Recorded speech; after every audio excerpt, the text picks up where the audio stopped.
How to use Canva AI Image Generator on your mobile phone. Hello guys, this is Atticus and welcome back to another tutorial video. In today's video, I'll teach you guys how you can use Canva AI Image Generator. So without any further ado, let's dive right into it.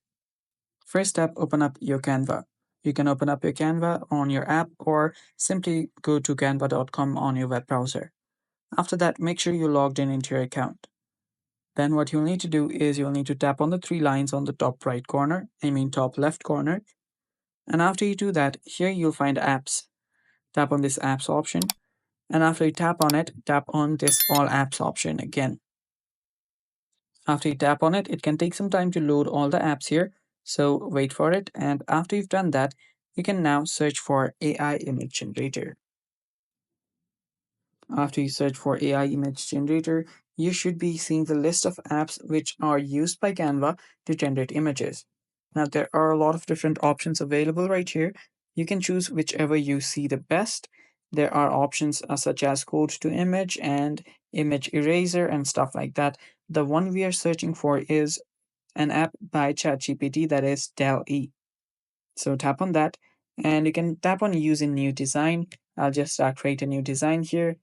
Any size should work. I'll just tap on this Instagram story. And after doing that, here what you can do is you can simply give a prompt to the AI. So let's give a prompt to AI right here.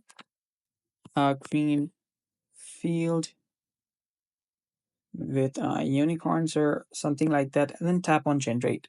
Now, the generation can take some time depending on your internet speed and your device as well. So, wait for some time, and while you wait, you can head down below and hit the subscribe button so you don't miss out on our future videos as well. So, as you can see, it's almost done. It will present you with two different options from which you can choose. And if you're not satisfied, you can again try to generate again. So there you can see generate again option. And there you can see two different types of option. So I'll just select one. And after you select one, it will just appear on your canvas. You can then set its size. And also if you're not, as I said earlier, if you're not satisfied with the result, tap on generate again with a slightly different prompt. So let's change this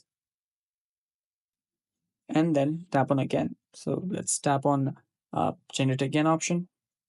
And that is basically how you do this. Thanks for watching. Stay tuned for more and bye bye. Take care.